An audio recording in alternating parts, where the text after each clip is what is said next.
philosophe grec antique du 5e siècle a écrit, et je cite, « Le seul bien est la connaissance, le seul mal est l'ignorance ». Bonjour à tous, j'espère que vous allez bien. De mon côté, je me porte sublimement bien par la grâce de Dieu. Pour tous ceux qui ne me connaissent pas encore, je suis Kessie Précieuse, fondatrice de la chaîne Let's Dream Big de China. Sur cette chaîne, nous parlons de tout. Oui, de tout et surtout de prise de parole en public. Comment faire pour que vos prises de parole en public se passent bien? Comment faire en sorte que vous impactiez? Comment faire pour que vous soyez impactant, que vous marquez les esprits lorsque vous prenez la parole en public? Ça se passe ici, sur cette chaîne. Vous êtes au bon endroit. Let's Dream Big, c'est maintenant. Why am I still here and waiting for us to happen? 'Cause you never wanted. Bonjour à tous et bienvenue dans ce nouvel épisode de Let's Dream Big. Alors si vous êtes nouveau sur la chaîne, je vous invite à vous abonner, à liker et à laisser des commentaires. En tout cas, partagez mes vidéos s'il vous plaît, un maximum de partage.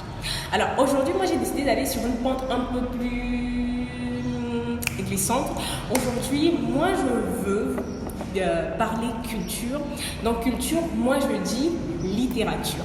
Vous l'avez bien compris, parlons littérature aujourd'hui.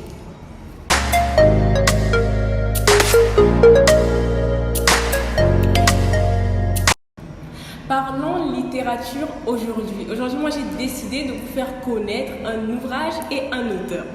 Alors, l'auteur est méconnu du grand public, mais son ouvrage m'a énormément intéressée. Pourquoi moi, aujourd'hui, je vais vous parler de littérature? Vous savez, l'un des moyens les plus perspicaces pour lorsque vous décidez d'améliorer vos prises de parole en public, vous décidez d'améliorer votre éloquence, c'est d'abord de lire. C'est très important. La lecture occupe une place très importante parce que quand vous lisez, vous apprenez à mieux articuler et quand vous apprenez à mieux articuler, vous lirez plus facilement avec fluidité. Donc, aujourd'hui, moi, je vais vous parler littérature. Je vais vous présenter l'ouvrage d'un auteur méconnu du grand public, mais dont l'œuvre m'a énormément intéressée. Donc, passons à la biographie de l'auteur.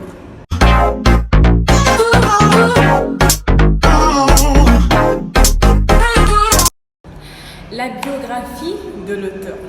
L'auteur de notre ouvrage, l'ouvrage que je vais vous présenter aujourd'hui, il s'agit de Monsieur Edgar Franz Ndongi, qui est né le 27 mai 1970 à Brazzaville.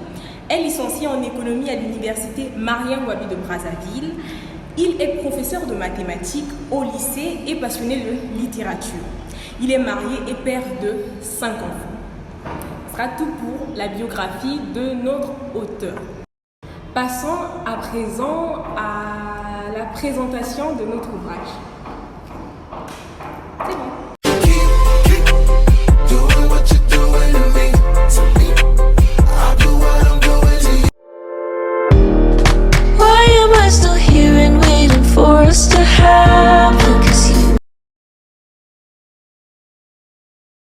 L'ouvrage que moi j'ai décidé aujourd'hui de vous présenter, il s'agit du journal de Bernadette Sangaré. Le journal de Bernadette Sangaré est un ouvrage, comme je l'ai dit au début, publié par Monsieur Edgar Franz Ndongi. Le genre ici, il s'agit du genre romanesque. C'est un roman et franchement, moi je vous le conseille, procurez-vous le livre, procurez-vous-le. À la fin de la vidéo, je vous laisserai les moyens en description pour pouvoir vous procurer le livre. En tout cas, achetez-le. Franchement, moi j'ai beaucoup aimé. Pour les amoureux de poésie, vous allez vous retrouver là-dedans. Franchement, c'est juste moi. La syntaxe avec laquelle cet ouvrage a été rédigé, non mais moi j'ai juste aimé. Donc moi je vous le conseille beaucoup pour la littérature. Améliorer votre éloquence aussi, c'est lire. Vous devez lire, vous devez vous perfectionner et en tout cas la lecture aide beaucoup lorsque vous voulez améliorer votre éloquence. Ça sera tout.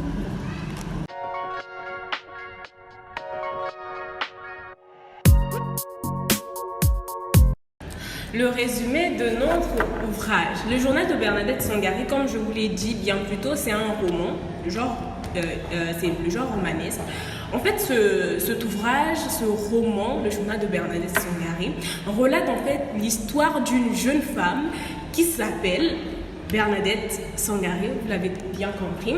Alors, Cet ouvrage relate les péripéties de la vie de cette jeune dame-là, et relate en fait ses joies, ses peines, tout ce qui se passait en fait dans sa vie. Cette jeune femme a été abusée sexuellement par son propre père, donc son père biologique, a abusé d'elle sexuellement. C'est une chose qui a énormément marqué sa jeunesse, son enfance, son adolescence. Et franchement, je vais vous lire une phrase de la jeune dame, de la jeune femme. Pendant près de 6 mois, j'ai eu comme partenaire sexuel mon propre père. J'ai vécu une relation de peur dans un silence abasourdissant, car il m'a été interdit de parler et de raconter chacune de ces scènes de rapports sexuels atroces. J'avais comme l'impression que tous ceux qui vivaient dans notre concession familiale étaient au courant de cette liaison incestueuse. Alors, cette réalité-là, cette phase-là de sa vie l'a beaucoup marqué. Et moi, je trouve que c'est un contexte bien choisi parce que, vous savez, dans certaines communautés, en Afrique particulièrement, il existe encore certaines communautés jusqu'à présent dans lesquelles on ne parle pas de sexe. Le sujet de la sexualité est prohibé. On n'en parle tout simplement pas. Et moi, je trouve que l'auteur a bien choisi, en tout cas, son thème. Enfin, cette vidéo touche à sa fin. J'espère que vous avez aimé. Et en tout cas, partagez cette vidéo, likez si ce n'est pas encore fait. Abonnez-vous. Moi, en tout cas, je vous le conseille, le journal de Bernadette Sangaré, ouvrage publié par Monsieur Edgar France Anony. Moi, j'ai le mien maintenant. Il ne manque plus que vous. Donc, dans la description, je vous laisserai les moyens de vous le procurer. Achetez-le, lisez-le. Les amoureux de la poésie, je vous le promets, vous n'allez pas vous ennuyer parce que cet ouvrage, c'est un chef-d'œuvre. Et moi, je vous dis à la prochaine fois pour une nouvelle vidéo. D'ici là, portez-vous bien.